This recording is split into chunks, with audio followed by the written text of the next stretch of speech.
Our top story today, according to sources, the Ministry of External Affairs will hold a press conference at 9 a.m. IST, followed by the Indian Army's media briefing at 10 a.m.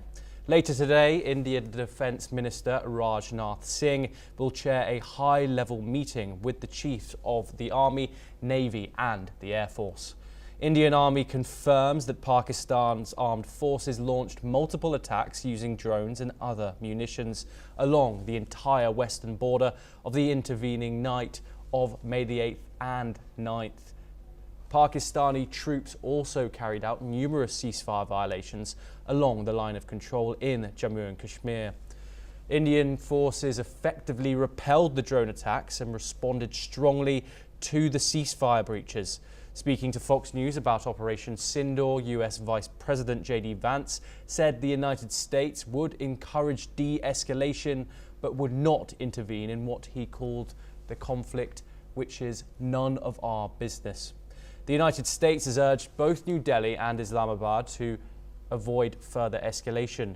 US State Department spokesperson Tammy Bruce expressed long-standing concerns about Pakistan's alleged support for terrorist groups.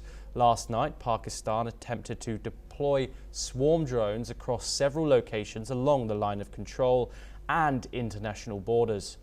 The Indian Army's air defence units neutralised over 50 drones during a massive counter-drone operation in Udhampur, Samba, Jammu and Anknor, among others. The Border Security Force foiled a major infiltration attempt along the international border in Jammu and Kashmir's Samba district late last night. The Press Information Bureau's fact-check unit dismissed a fake video circulated by Pakistani X-handles claiming the destruction of an Indian post. The unit clarified that no 20 Raj battalion exists in the Indian Army and called the video part of a coordinated propaganda campaign aimed at spreading panic. Meanwhile, Iran's foreign minister has once again urged restraint in the India-Pakistan standoff. Let's listen in. کاهش تنش هستیم و امیدوار هستیم که طرفین با خویشتن‌داری که خودشون نشون خواهند داد جلوی تنش بیشتر رو بگیرن. منطقه ما به آرامش احتیاج داره برای گسترش همکاری‌های اقتصادی به خصوص بین کشورهای منطقه و امیدوار هستیم که این اتفاق. Meanwhile, Pakistan's defence minister claimed that Gulf countries are engaged in de-escalation efforts to ease the India-Pakistan tensions. Let's listen in to what he had to say. The countries in the Arabian Gulf also, who are close to us, and obviously they have a good relationship with India also, they have also advised that de-escalation should take place immediately. But India is making it, it's almost impossible. Every day there is an incident which raises the bar of conflict in the subcontinent. Turkish President Tayyip Erdogan expressed concern over escalating tensions between Pakistan and India. He warned against the situation spiraling into an active conflict. Let's take a listen in. PKK, FETÖ ve DAEŞ'e karşı müşterek mücadelenin Pakistan ile Hindistan arasındaki gerilimin çok sayıda sivilin şehit olduğu füze saldırılarıyla sıcak çatışmaya dönüşmesinden endişe duyuyoruz. Saldırılarda hayatını kaybeden kardeşlerimize Allah'tan rahmet, kardeş Pakistan halkına ve devletine bir kez daha başsağlığı diliyorum. And we are now joined by Ajay Jindial, correspondent for NewsX World, located in Jammu right now. Ajay, thank you for joining us on location. What are you hearing on the ground right now about the scale of last night's drone attack and also the artillery attacks along the western border and the LOC?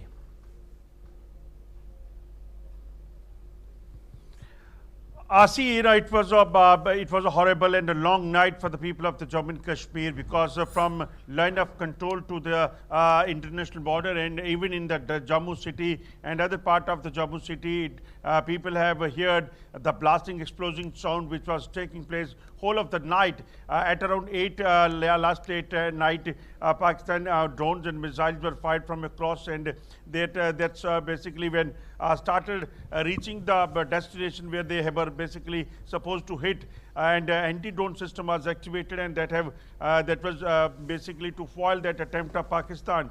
What our sources are saying that in Jammu, in Udhampur, in Aknoor, in Nagrota, in Rajouri, and in Punjab, these were the destination vital installation of the defense forces which Pakistan wanted to hit, but it was foiled by the anti-defense system which was activated there. And it was not the standalone. Early in the morning at around 4, once again this attempt was made from across the border by the Pakistani missile and drone, and that was again foiled by the anti-drone system, placed over here on the different location. It seems that Pakistan wanted to target the civilian area and the defense forces, because 2 houses are partially damaged because of the Pakistani shelling last late night inside the Jammu town, and a number of civilians, those who have died because of the Pakistani shelling in Poonch district, that have increased to the 17, and more than 50 people are injured. So how brutal Pakistan can be during this shelling, because they are using the artillery guns and Chinese-made gun which has been provided to Pakistan to target the civilian area on the line of control and inside the hinterland. That is something very serious, and it makes people concerned. Yes, thank you very much, Ajay. Please stay with us. We have more information for you. India's Foreign Secretary Vikram Misri has also commented on the escalating conflict between India and Pakistan. Let's listen in to what he said. I think the first point that you have to keep in mind is the attack of 22nd April in Pahalgam is the original escalation. Pakistan has also claimed that India deliberately attacked religious sites. This is completely false again. I have made it clear that the targets were terrorist infrastructure, terrorist facilities, and locations connected clearly with incidents of cross-border terrorism into India.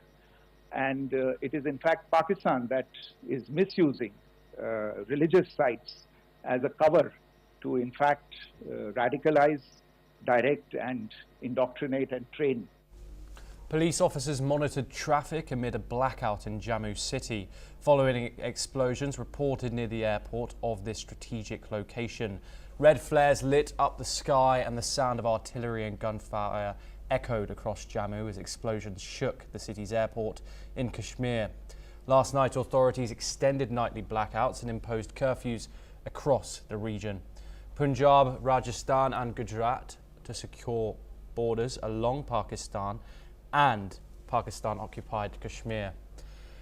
Security personnel recovered debris of a missile on the outskirts of Amritsar, close to the border with Pakistan. In Pooch, residents suffered heavily from deadly Pakistani artillery fire that damaged multiple religious structures amid intense cross-border exchanges. India has warned that any military action from Pakistan will be met with a very, very firm response. A day after New Delhi launched missile strikes retaliating against an attack it attributed to Islamabad. Let's take a listen in to what Indian External Affairs Minister S. Jaishankar had to say about the situation. Excellency, you are visiting India at a time when we are responding to a particularly barbaric terrorist attack on 22nd April in the Indian Union territory of Jammu and Kashmir. This attack compelled us to respond on 7th May by striking at cross-border terrorist infrastructure. Our response was targeted and measured. It is not our intention to escalate the situation. However, if there are military attacks on us, there should be no doubt that it will be met with a very, very firm response. As a neighbor and a close partner, it is important that you have a good understanding of the situation. And we will bring you all further updates on that developing situation.